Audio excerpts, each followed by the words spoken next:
प्रिय छात्रों नमस्कार। एनसीईआरटी गणित कक्षा 10वीं में आपका स्वागत है। आज हम लोग प्रश्नावली 3.2 का प्रश्न क्रमांक 2 करेंगे। प्रश्न क्रमांक 2 समझने से पहले हमें कुछ बातों का ध्यान देना जरूरी है। तो आइए हम कुछ बातें जान लेते हैं और कुछ शर्तें हैं जिन्हें हमें ध्यान से देखना है। तो सबसे पहले तो हमें महत्वपूर्ण शर्तों के बारे में जान लेना आवश्यक है। हमारी शर्तें ये हैं जो आपको याद कर लेना है। a1/a2 बराबर नहीं है b1/b2 के। तो रेखाएं एक दूसरे से प्रतिच्छेद करेंगी, एक दूसरे को प्रतिच्छेद करेंगी, यानी कि ग्राफ जैसे ये बना हुआ है, ये ग्राफ है।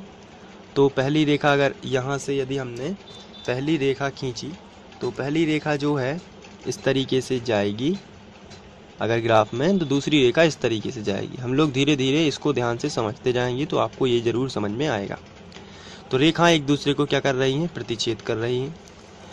अगर हमारा आंसर आया a1/a2 बराबर b1/b2 बराबर नहीं है c1/c2 के, तो ऐसी स्थिति में रेखाएं एक दूसरे के समांतर होंगी। इसका मतलब ये है कि अगर हमारा ग्राफ इस तरीके से है, यहाँ ये अगर हमारा ग्राफ है एक्स वाई वाला, तो ये एक दूसरे की रेखाएं समांतर होंगी। मतलब पहली रेखा यहाँ से जाती है तो दूसरी रेखा जस्ट उसके समांतर इस तरीके से निकलेगी।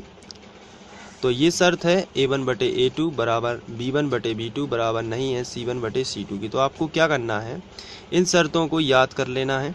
जैसे अद्वितीय हल बोला जाता है इसको बोला जाता है कोई भी हल ना हो जिसमें रेखाएं क्या होती हैं, समांतर। और तीसरी शर्त होती है a1/a2 बराबर b1/b2 बराबर c1/c2। इसमें रेखाएं क्या होती हैं, एक दूसरे के समपाती होती हैं। समपाती का मतलब मैं आपको बताता हूँ। यदि अपना ये ग्राफ है तो इसमें दो रेखाएं निकलेंगी, क्योंकि हमें दो समीकरण दिए होंगे। अभी मैं आपको क्वेश्चन से और समझाऊंगा तो आपको पूरा क्लियर समझ में आ जाएगा। यहाँ पर एक रेखा दी हुई है तो दूसरी रेखा के बिंदु भी इसी रेखा पर से मिलेंगे, तो ये इस पर समपाती होगी। तो समपाती का मतलब एक के ऊपर एक रेखा, तो उसे समपाती रेखा बोलेंगे। इसके साथ साथ आपको थोड़ा सी जानकारी व्यापक वर्ग समीकरण की भी होनी चाहिए। ये व्यापक वर्ग समीकरण है a1x धन b1y धन c1 बराबर 0, a2x धन b2y धन c2 बराबर 0। ये व्यापक वर्ग समीकरण कहलाते हैं। और इसके बाद जब हम लोग क्वेश्चन करेंगे तो वहाँ आपको क्लियर हो जाएगा कि किस तरीके से हम लोगों को क्वेश्चन का हल करना है। तो आपको केवल यहाँ इम्पोर्टेंट बात ध्यान रखनी है कि कहाँ रेखाएं प्रतिच्छेदी होती हैं, कहाँ समांतर होती हैं और कहाँ समपाती होती हैं। इसकी शर्त आपको बस याद रखना है। तो इनको आप नोट कर लीजिए। ये जो शर्तें हैं ये आपको नोट कर लेनी चाहिए। और यहाँ पर जो बराबर नहीं बीच में आ जाता है तो रेखाएं एक दूसरे को क्या करेंगी, प्रतिच्छेद करेंगी। अगर दूसरे नंबर पर बराबर नहीं आता है, इसका मतलब रेखाएं एक दूसरे को क्या करेंगी, एक दूसरे के समांतर होंगी इस तरीके से। और अगर कहीं भी बराबर नहीं आता है, इसका मतलब रेखाएं कैसी होंगी, समपाती। आप इसको ट्रिक से भी याद कर सकते हैं कि दूसरे नंबर पर यदि बराबर नहीं है तो रेखाएं एक दूसरे को समांतर करेंगी, और यदि बराबर नहीं कहीं भी नहीं है तो रेखाएं एक दूसरे के समपाती होंगी। चलिए अब इसके बाद हम लोग प्रश्न करते हैं। तो पहला क्वेश्चन हमें दिया गया है, प्रश्नावली 3.2 में है। प्रश्न क्रमांक 2 का पहला प्रश्न है। तो सबसे पहले हम लिखेंगे दिए गए समीकरण। तो इस तरीके से हम लिख लेंगे समीकरण 1 व 2। अब यहाँ पर हमें इन दोनों समीकरणों की तुलना व्यापक वर्ग समीकरण से करना है। तो हम तुलना तभी कर सकते हैं जब बराबर में 0 हो। तो आप देख सकते हैं यहाँ पर भी बराबर में 0 है और यहाँ पर भी बराबर में 0 है। और हमारे व्यापक वर्ग समीकरण a1x धन b1y धन c1 बराबर 0, a2x धन b2y धन c2 बराबर 0 में आप यहाँ पर देख सकते हैं कि इसमें बराबर में 0 है। तो हमें भी जो समीकरण दिए जाएंगे उसके पहले हमें बराबर में 0 होना अनिवार्य है, तभी हम जाके तुलना कर सकते हैं। अब हम इन दोनों समीकरण की तुलना अपने व्यापक वर्ग समीकरण से करेंगे। तो हम लिखेंगे, एक भाषा लिखना है हमें, समीकरण 1 व 2 की तुलना 2 की तुलना व्यापक वर्ग समीकरण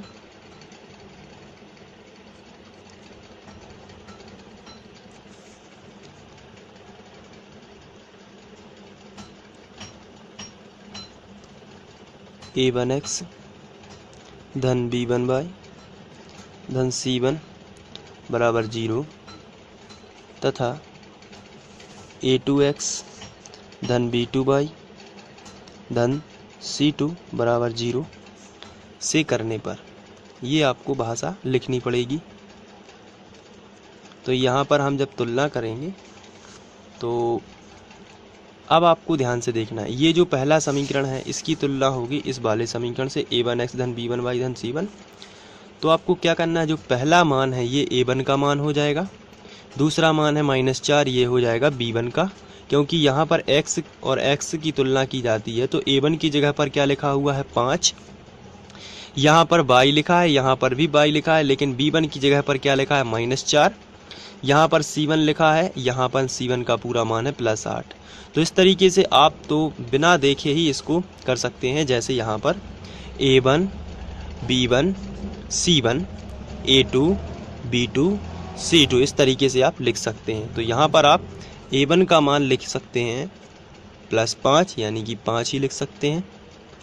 b1 का मान आप लिख सकते हैं, यहाँ पर लिखा है -4, तो ये b1 का मान हो जाएगा -4, और c1 का मान आ जाएगा 8। इसी तरीके से a2 का मान हम लोग यहाँ से लिख सकते हैं, कितना है 7। b2 का मान आप देख सकते हैं कितना है +6, तो हम 6 ही लिखेंगे क्योंकि प्लस माना ही जाता है। और c2 का मान आपका लिखे जाएगा -9, तो आप यहाँ पर लिखोगे -9।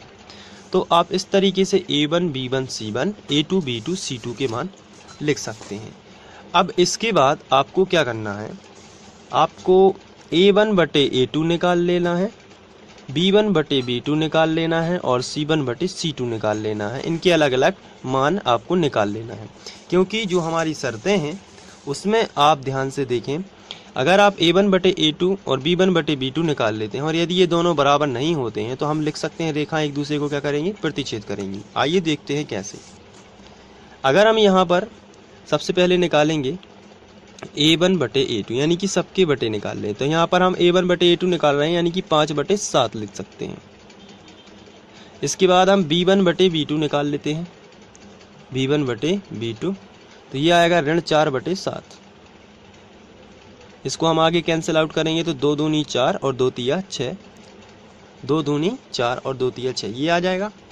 अब आप यहाँ पर देख रहे हैं कि a1 बटे a2 का मान तो है 5 बटे 7, कितना है a1 बटे a2 का मान 5 बटे 7, लेकिन b1 बटे b2 का मान है -2 बटे 3। b1 बटे b2 का मान कितना है -2 बटे 3।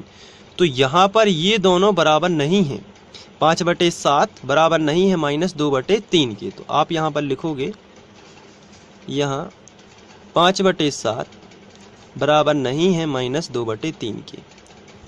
जब 5 बटे 7 बराबर नहीं है -2 बटे 3 के, इसलिए a1 बटे a2 बराबर नहीं है b1 बटे b2 के। और ये वाली जो शर्त है हम लोगों ने पढ़ी हुई है, जब a1 बटे a2 बराबर नहीं होता है b1 बटे b2 के, ऐसी स्थिति में रेखाएं एक दूसरे को क्या करती हैं, प्रतिच्छेद करेंगी। तो हम यहाँ पर लिखेंगे, अतः दिए गए समीकरणों की रेखाएं,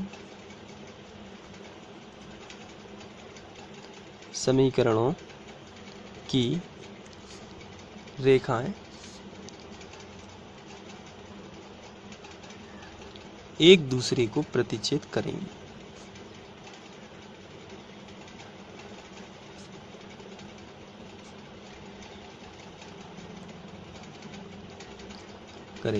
इस तरीके से आप ये पहला प्रश्न कर सकते हैं।